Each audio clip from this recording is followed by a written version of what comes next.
학생들한테 제가 뭐 질문사항 같은 거 있으면 올려달라고 했던 내용에 대한 강의 자료 준비하였습니다. 두 가지 꼭지인데요.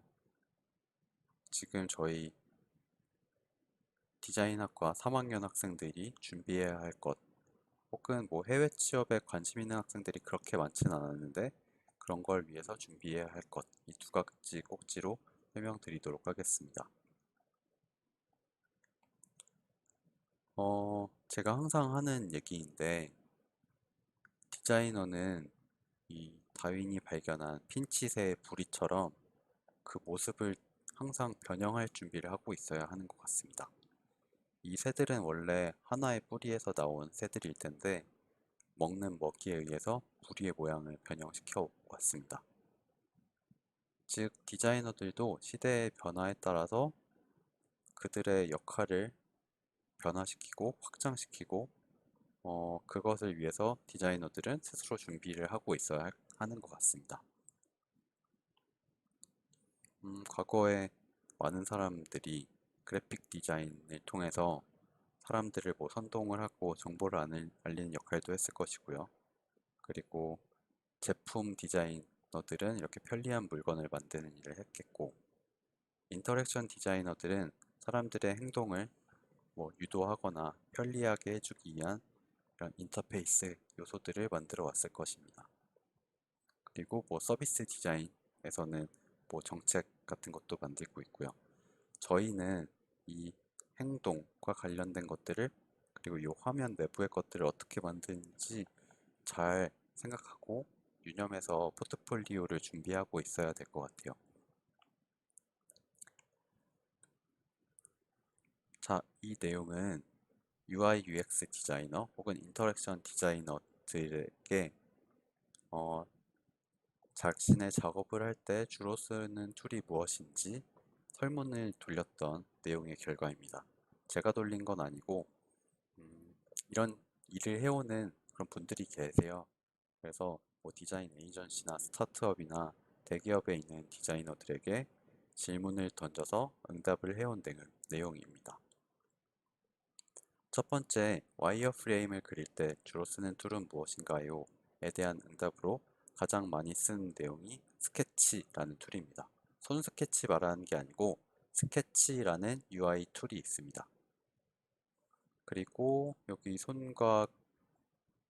펜과 종이를 쓴다. 이거는 제끼고, 그 다음으로 많이 내온 내용이 어도비 XD라는 툴이죠. 그 밑에는 피그마, 포토샵, 일러스트레이터 같은 것이 있는데요.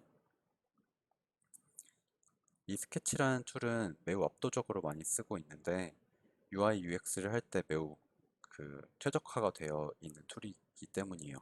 포토샵은 매우 무거운 툴인데 반해서 저 스케치나 어도비 XD는 매우 가볍고 빠르게 움직일 수 있는 그런 툴이기 때문에 많이 쓰이고 있고요. 다만 스케치는 맥에서만 돌아가는 툴이라서 맥 유저가 아니라면은 거의 똑같은 기능을 할 수 있는 어도비 XD나 피그마를 배우면 될 것 같습니다. 포토샵 일러는 뭐 디자이너들이라면 1, 2학년 때 이미 손에 익숙할 거기 때문에 어도비 XD라던가 스케치라는 툴, 그리고 피그마 같은 툴 익숙해져 보면 좋겠습니다. 피그마도 아마 근데 맥에서는 돌아가지 않을 거니까 윈도우 유저라면은 XD를 많이 쓰면 좋겠습니다. 이 어도비 XD의 점유율이 예전엔 높지 않았는데 그래도 꽤나 많이 올라가고 있는 시점입니다. 시각화를 할 때는 많이 쓰는 게 무엇이냐라고 물어보면 스케치 여전히 많이 쓴다고 하고 포토샵 일러, 피그마, 어도비 XD 순으로 이야기하고 있습니다. 스케치는 와이어프레임 그릴 때도 쓰고 시각화할 때도 쓴다는 의미인 것 같아요. 그쵸? 그러니까 여전히 매우 좋은 툴이라는 것이고요. 어도비 XD도 마찬가지로 그런 똑같은 일을 하고 있긴 하지만 이 점유율이 아직까지 많이 높아지진 않았습니다. 그리고 프로토타이핑 할 때 툴은 무엇이냐? 프로토타이핑이라고 하면은 모바일 앱을 디자인했을 때 조금 더 실제와 같이 애니메이션을 적용시키거나 사용자가 클릭했을 때 반응이 일어나는 것을 확인해 볼 수 있도록 하는 그런 툴을 말하는데, 프로토파이라는 툴을 많이 쓴다고 국내에서는 응답했고요. 애프터 이펙트, 스케치, XD에서도 그걸 하는 사람이 있습니다. 이 스케치나 어도비 XD에서 할 수 있는 수준은 매우 단순한 수준의 그런 프로토타이핑이 가능하지만, 프로토파이는 그것보다는 더 고도화된 애니메이션을 표현할 수 있습니다. 여기 HTML, CSS, JS는 직접 코드를 써서 그걸 한다는 소리인데요. 그냥 직접 해버리는 게 더 손쉬울 때도 있기 때문에 이렇게 응답이 있는 것 같습니다. 그리고 디자인을 전달할 때는 PPT나 PDF도 많이 쓰긴 하지만 제플린이라는 툴이 압도적인 걸 확인할 수가 있습니다. 이 제플린이라는 툴은 어떤 거냐면, 만약에 스케치나 어도비 XD로 작업을 한 후에 이것을 개발자한테 넘길 때 필요한 툴입니다. 개발자가 XD 파일을 직접 열어보고 수치라던가 색깔을 확인할 수 없잖아요. 근데 이 제플린이란 툴이 그 중간 단계에서 필요한 정보를 개발자한테 전달을 해줍니다. 자, 여기 링크 있으니까 한번 찾아가 보면 좋겠고요. 이 설문의 내용은 2019년도 기준입니다. 2018년, 17년 자료를 찾아보면은 지금 상황과 또 다른 것을 확인할 수가 있어요. XD라던가 피그마라는 툴이 비교적 점유율이 매우 높아지고 있는 게 매우 특이한 점인 것 같고요. 그치만 이 UI, UX 분야에서는 절대적인 강자가 잘 없고, 새로운 툴들이 계속 등장했다가 사라지고 등장했다가 사라지고 있습니다. 그래서 스스로 찾아보고 스스로 사용해보면서 익히려는 노력이 항상 필요한 것 같습니다. 자, 다시 정리하지만 이 스케치라는 툴, 그리고 제플린이라는 툴, 이것들을 활용하는 방법, 기회 있으면 스스로 한번 찾아보면 좋겠습니다. 그리고 HTML, CSS는 지금 여기 써져 있는 이 코드들을 HTML, CSS라고 말을 하는데요. 저 같은 경우는 4학년 1학기에 수업을 하고, 가능하면 4학년 2학기에도 관련된 내용을 진행하고자 합니다. 제가 이 HTML, CSS를 잘해서 하는 건 아니고, 학생들이 이런 것들을 통해서 디자인을 더 잘했으면 좋겠어서 가르쳐주고 있습니다. 디자이너들이 이 코드들을 알고 디자인을 하는 것과 모르고 디자인하는 것은 매우 차이가 크고요. 그리고 개발자들에게 어떤 내용을 전달할 때도, 소통을 할 때도 이런 언어를 아는 것이 매우 도움이 많이 될 것입니다. 그래서 이런 것들을 알아두면 좋겠고요. 여기 링크는 이것들을 스스로 배울 수 있는 그런 방법들이 있는 사이트들입니다. 시간이 있는 학생들은 보면 좋겠고요. 그렇지 않으면은 또 다른 수업을 통해서 이것들을 익혀나갈 수 있는 기회가 있으면 좋겠습니다.